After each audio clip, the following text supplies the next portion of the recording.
Karl Popper's Principle of Falsification by Dave Marsland of Cardiff Theosophical Society. Karl Popper, 1902 to 1994, an influential philosopher of science, is best known for his principle of falsification, which has had a profound impact on the philosophy of science and the scientific method. To understand the principle of falsification, it is essential to consider its historical and intellectual origins. Popper developed his ideas in response to the prevailing views of scientific methodology in the early 20th century, particularly the ideas of logical positivism and the verification principle.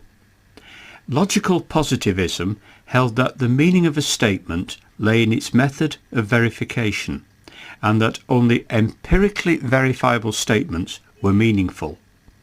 Popper, however, was critical of this approach, arguing that it was impossible to verify or confirm a scientific theory conclusively. The principle of falsification, as articulated by Popper, asserts that scientific theories can never be proven true, but they can be falsified through empirical testing. According to Popper, a theory is scientific if, and only if, it is falsifiable. That is, it must make predictions that can be tested and potentially refuted by empirical evidence. In this view, the hallmark of scientific inquiry is not the accumulation of evidence in support of a theory, but rather the rigorous attempt to disprove it. To illustrate this concept, consider the example of Newton's laws of motion. While these laws were widely accepted for centuries due to their successful predictions, they were ultimately falsified by the discovery of phenomena such as the anomalous precession of the perihelion of Mercury and the behaviour of objects at relativistic speeds.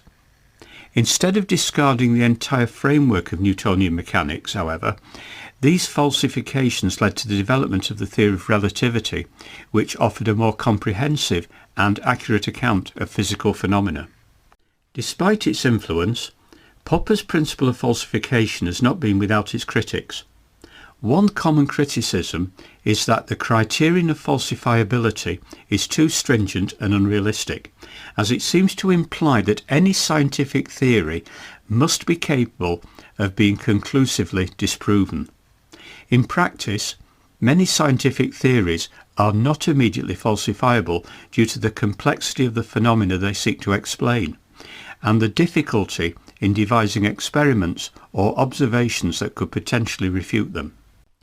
Another criticism of falsification is that it does not adequately account for the role of auxiliary hypotheses and background knowledge in the evaluation of scientific theories. According to this view, a theory may not be falsified in isolation, but only in conjunction with other auxiliary assumptions or background knowledge.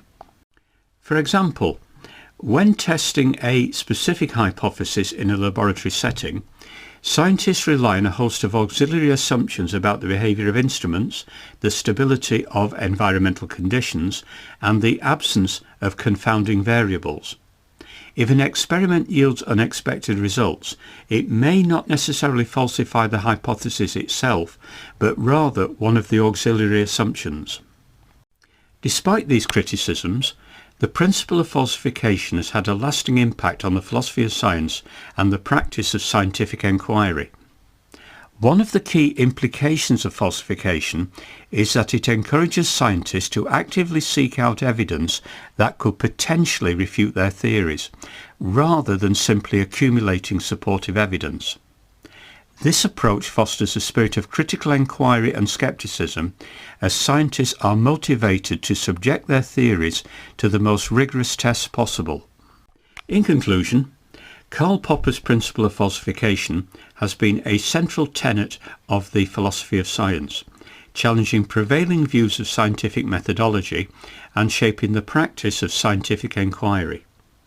Despite its criticisms, falsification remains a powerful and influential concept, encouraging scientists to subject their theories to rigorous empirical testing and fostering a critical and self-correcting approach to the advancement of knowledge. By understanding the origins, key concepts, criticisms and applications of the principle of falsification, we can appreciate its enduring significance in the philosophy of science.